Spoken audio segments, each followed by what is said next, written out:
Salut. Dites-moi mes petits bambins fougueux, est-ce que vous aimez l'horreur ?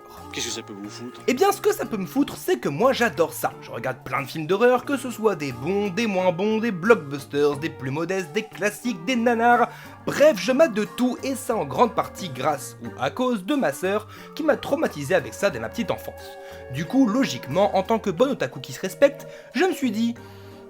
mais attends, j'aime l'horreur, j'aime les animés, et si je fusionnais les deux ? Et paf, ça fait des chocs à pic. Eh bien non, malheureusement ça ne fait pas de choc à pic, mais ça fait surtout pas grand chose, car s'il a fallu que j'attende de me faire cette réflexion pour en trouver, ce n'est pas anodin, c'est simplement parce que les animés d'horreur, il y en a pas des masses. C'est pas vrai. Et si, c'est vrai, puisque certes il en existe un certain nombre, et même des très connus, comme par exemple Higurashi, mais ce ne sont que les arbres qui cachent la forêt, ou plutôt les arbres qui cachent la forêt sans arbres. Oui, je sais, je suis pas très doué en métaphore, mais ce que j'essaie de vous dire, c'est que lorsque l'on cherche des animés horrifiques récents, très vite la liste se rétrécit de plus en plus jusqu'à plus avoir grand chose. Vous ne me croyez pas ? Ok, bon, on va faire un test. Combien d'animés d'horreur sont sortis en 2025 ? À votre avis ? 2. Et parmi eux, seulement un est réellement centré sur l'horreur. Bon, on va tenter une autre année. 2024, à votre avis, combien d'animés d'horreur ? Peut-être un peu plus. Peut-être 5, 6... Un seul, et on pourrait continuer comme ça un petit moment remontant longtemps en arrière, sauf que ça n'aurait que très peu d'intérêt, on en arriverait systématiquement à la même conclusion, les animés d'horreur c'est pas très courant. Et cette remarque est encore plus frappante lorsque l'on compare leur fréquence à d'autres genres plus courants. Genre par exemple, comparons ça aux isekai. Vous savez combien il y a d'isekai qui sont sortis en 2025 ? 25. Et les romances, peut-être un autre genre ? 41, contre, je le rappelle, seulement 2 pour les animés d'horreur. Combien? Donc clairement, les animés d'horreur sont très peu représentés dans le paysage de la Japanimation. Mais du coup, pourquoi en fait ? Eh bien, il n'y a pas de raison officielle, mais moi j'ai une petite hypothèse. En fait, les animés sont en grande majorité créés pour être diffusés à la télévision japonaise. Or, si tu fais une série horrifique, fatalement tu t'adresses à un public plus adulte, et pas aux plus jeunes, et tu montres un contenu du coup plus... controversé on va dire, impliquant une diffusion nocturne pour ne pas être vu des enfants, un petit peu comme en France où en dehors de quelques chaînes câblées, les films et séries d'horreur ne sont diffusés qu'au plus tôt en deuxième partie de soirée. Mais cette case horaire pose deux problèmes. Premièrement, elle est plus courte et donc laisse moins de place. Deuxièmement, elle touche indubitablement un public plus maigre et donc rapporte moins qu'une œuvre plus accessible et tout public.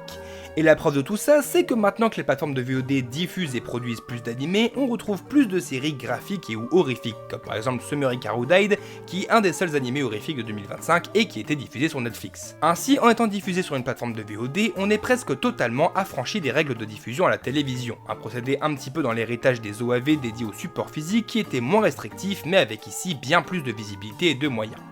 Bref, vous pensez ce que vous voulez de ma théorie, sûrement pas folle, mais le fait est qu'on a peu de séries horrifiques, donc quand j'en vois une passer, je me jette dessus, et quand elle est bonne, je vous en parle en vidéo. Et bien heureusement, c'est le cas de notre animé du jour. Ça pour une surprise! Et oui, donc préparez vos talismans les plus puissants et surveillez bien vos mômes, car aujourd'hui, on parle de Kaya-chan Isn't Scary.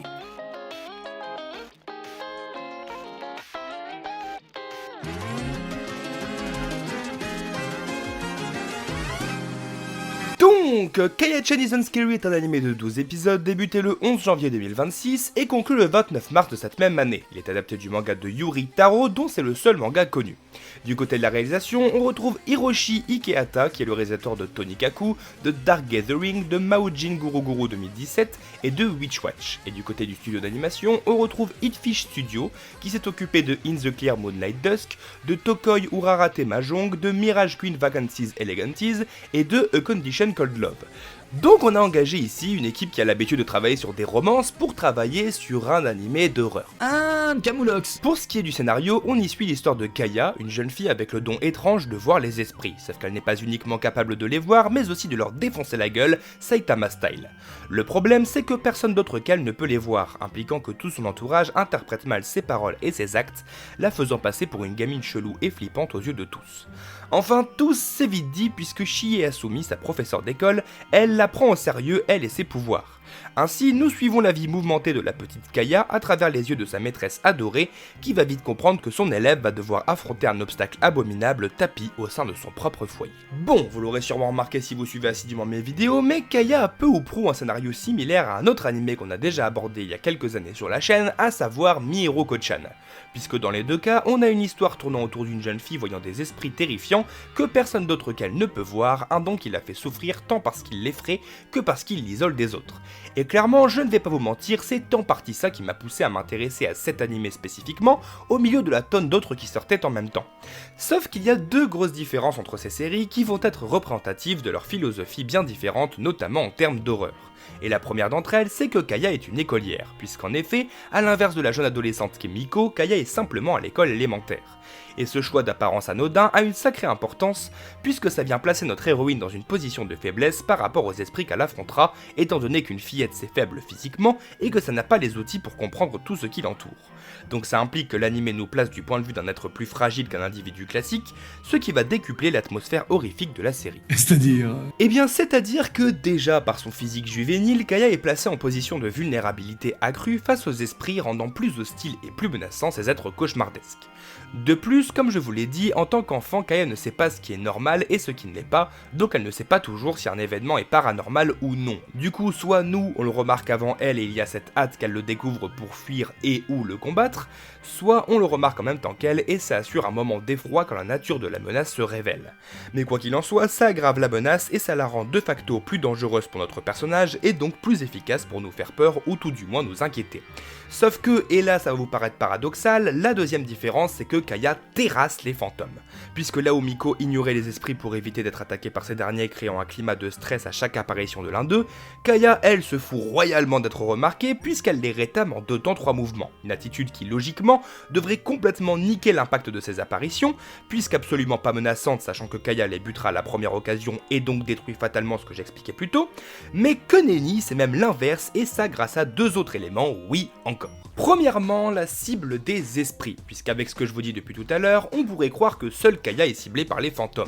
Mais pas du tout, les victimes varient d'ailleurs pas mal, allant des camarades de classe de Kaya jusqu'à Mob, un exorciste expérimenté, en passant par la prof de la classe d'à côté, et ça, mine de rien, ça fait la différence. Car d'un côté on a Kaya qu'on voit fragile et vulnérable par sa nature enfantine au départ, puis qui très vite va prendre l'ascendant sur ses agresseurs, et de l'autre les autres individus qui soit sont parfaitement vulnérables et incapables de se défendre face à eux, soit tenteront vainement de s'en défendre, les rendant d'autant plus vulnérables. Ainsi, par contraste, la puissance de Kaya ne fait que démultiplier la menace des esprits lorsqu'ils s'en prennent à quelqu'un d'autre, qui lui n'aura pas les armes pour s'en défendre seul. Mais encore plus efficace, c'est que lorsque Kaya se retrouvera confrontée à une menace qu'elle ne parviendra pas à vaincre, inéluctablement on est surpris et la dangerosité de cette menace n'en deviendra que décuplée. Donc clairement, l'effroi créé par la série n'en est que plus fort.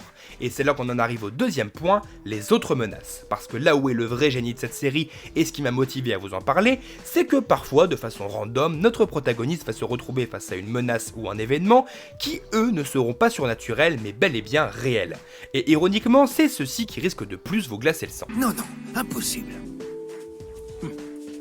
Impossible, pas vrai? Et si, c'est possible, et ça parce que 1, ça nous surprend puisqu'on est habitué au surnaturel, donc quand on revient au réel ça choque, 2, ça ramène des choses bien plus proches de notre réalité, donc à une horreur bien plus crédible et factuelle, 3, Kaya ne peut plus rien faire, elle ne peut pas vaincre des humains, ce n'est qu'une gosse, et en tant que gosse, elle est encore plus vulnérable face à ça, 4, car elle ne se rend pas compte de ce que sont ses dangers, et enfin 5, parce que c'est un violent retour à la réalité que non, Kaya n'est pas invulnérable, bien au contraire elle reste une frêle fillette aussi vulnérable que les autres. Et tout ça réuni, ça rend ces instants véritablement glaçants. Ah ouais, carrément. Et oui, carrément, et pour rendre ça plus concret, prenons un exemple précis. Dans le 8ème épisode, Kaya au milieu d'une fête se perd dans la foule et se fait attraper par un type louche. Elle s'enfuit mais pas de bol, quoi qu'elle fasse, il la retrouve sans cesse. Saoulée, elle tente de le cogner, mais twist, ce n'est pas un esprit, donc son coup de poing ne lui fait absolument rien du tout. A l'inverse, le prédateur adulte la garde de force près de lui, la faisant passer pour sa fille auprès des gens autour. On est ainsi face à une Kaya incapable de faire quoi que ce soit, tandis qu'un mec louche l'entraîne dans une ruelle. Oh, d'accord. Attends, quoi? Ah je vous avais prévenu que c'était dérangeant, mais si on en revient sur nos 5 effets, on les retrouve tous carrément ici. On est surpris puisqu'on nous fait passer ce pédo pour un esprit, donc sa vraie nature apparaît comme une surprise plutôt négative pour le spectateur, l'horreur l'horreur est réelle avec un pédophile kidnappeur, je crois qu'on en a tous déjà entendu parler, que ce soit dans les journaux ou par d'autres personnes, donc ça fout encore plus les boules. Kaya est impuissante, on la voit terrorisée et complètement dominée par son agresseur. Elle pige rien puisqu'elle pense que c'est un esprit et pas un prédateur, ce qui est normal venant d'un enfant qui ne connaît pas les principes d'agression et encore moins de pédophilie. Et enfin, le retour à la réalité, Kaya n'a jamais été aussi vulnérable de toute la série, démultipliant cette étape. Donc clairement, cette scène joue parfaitement avec le décalage entre horreur surnaturelle et horreur réelle, et entre la puissance habituelle de Kaya et son impuissance ici, afin de rendre son efficacité encore plus forte. Et ce n'est clairement pas la seule fois de la série où on aura ça, mais ça, je vous laisse le découvrir par vous-même. Toutefois, malin comme vous êtes, un truc doit vous gêner dans toute cette histoire. Si on a des événements non surnaturels pour rompre avec tout ça, on va pas finir par s'y habituer à force? Question très maligne à laquelle je ne répondrai qu'une seule chose: non. Quoi? C'est tout? Non, évidemment que c'est pas tout, mais c'est assez compliqué de verbaliser ça. Globalement, l'anime jongle assez astucieusement entre ces différentes manières d'utiliser les esprits, c'est-à-dire face à Kaya, face aux autres personnes que Kaya, avec une menace non surnaturelle, et une dernière version dont je ne vous parlerai pas, parce que sinon je vous spoil. Du coup, l'anime fait un roulement entre ces 4 usages sans trop les surutiliser, histoire d'éviter qu'ils soient trop redondants, et pour conserver leur efficacité que j'ai essayé de vous démontrer depuis tout à l'heure.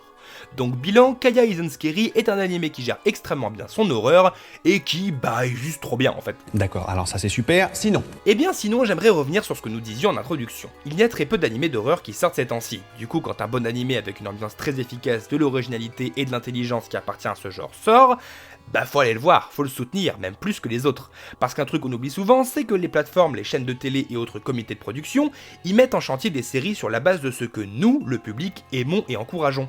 C'est pour ça que le cinéma français produit autant de comédies familiales et si peu de films de genre, que la télévision diffuse autant de télé-réalités abrutissantes et si peu d'émissions culturelles, et fatalement qu'autant d'isekai et de romances sont créés et si peu de séries horrifiques. Car ça attire plus de public, ça fait vendre plus de produits dérivés, et donc ça rapporte plus d'argent. Parce que c'est ça l'intérêt des producteurs, faut pas l'oublier, créer de l'engagement pour faire plus de profit. Nous voulons de l'argent! De l'argent! Alors bien évidemment, je ne cherche pas à vous apprendre le scoop du siècle, mais juste logiquement, si c'est ce que les producteurs cherchent, autant le leur offrir sur des œuvres qui valent réellement le coup pour montrer qu'il y a un public pour eux, et donc les motiver à en faire plus. Et c'est valable pour les séries horrifiques avec Kaya, mais aussi pour n'importe quel autre genre sous-exploité. Par conséquent, bilan de cet épisode, soutenez les œuvres que vous aimez, c'est important, quelles qu'elles soient, et surtout lorsqu'elles appartiennent à des genres sous-représentés. Il n'y a que comme ça que vous pourrez leur redonner la lumière qu'elles méritent.